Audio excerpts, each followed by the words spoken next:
like to introduce Mr. Tang. Mr. Tang will have the first presentation to our meeting today. He will present to us for doing business in Vietnam. Okay, let's welcome Mr. Tang.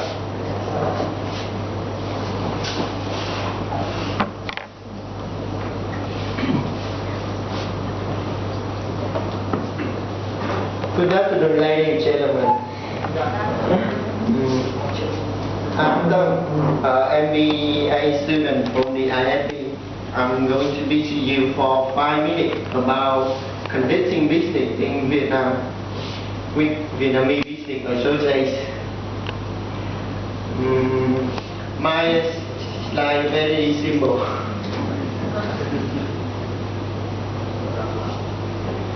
So there are many advantages in Vietnam, but I just want to tell you some differences maybe you don't know yet about habits.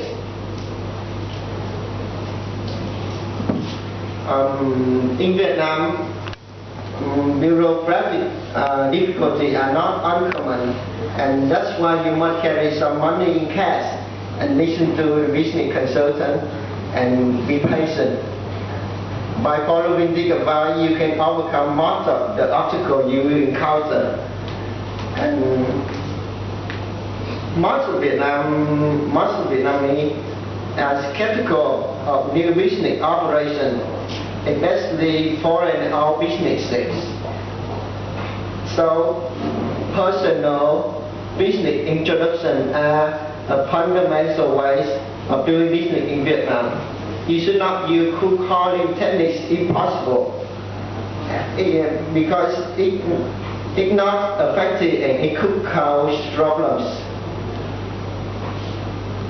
And very important thing, you keep in mind eating and drinking is a major part of doing business in Vietnam. Business is conducted after the social amenities are completed, and dinner and coffee shop meeting help to develop the network for future and current endeavor.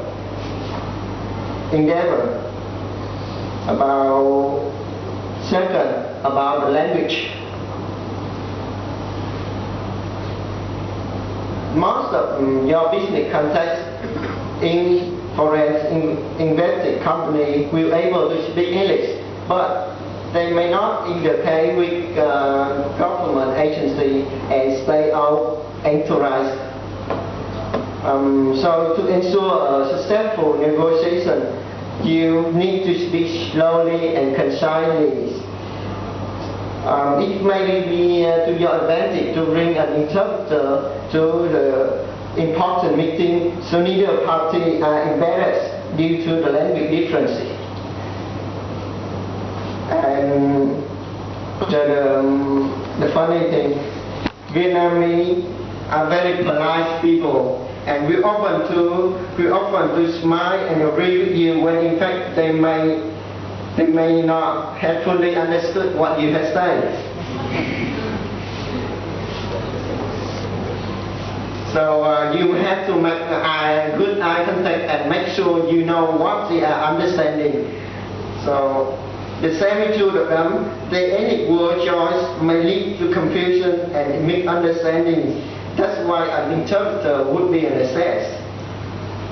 If possible, this person should be the high position in your company and attractive association. If not available, then your attorney should provide such a trusted associate.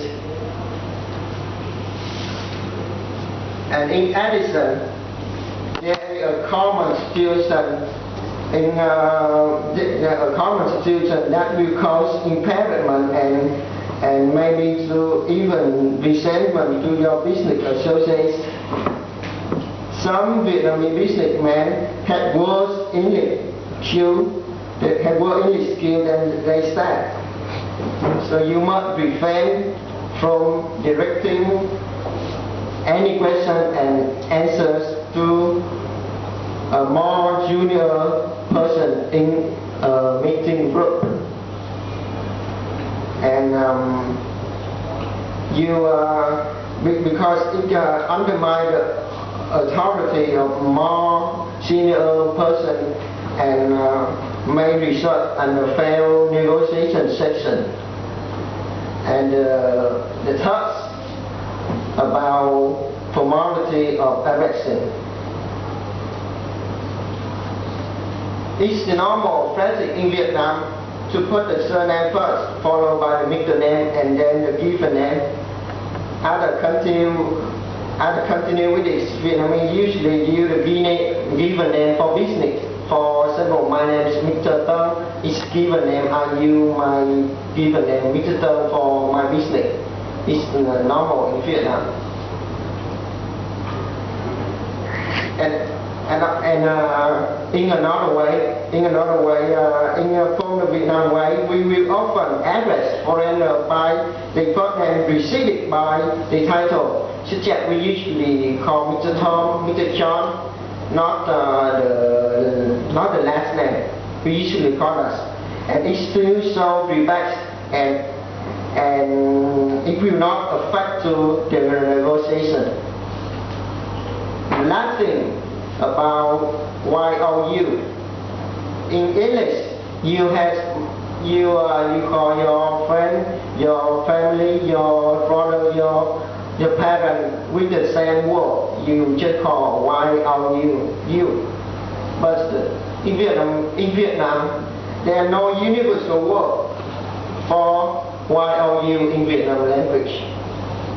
So we often ask each other how old you are in the beginning of conversation, even with the women. And if you are in this situation, please don't interrupt at them being rude or implied. Vietnamese only ask because they need to classify you as neither older or younger than themselves in order to determine the correct form of arrest. It means that they care about the conversation and are showing respect when they introduce you to order correctly.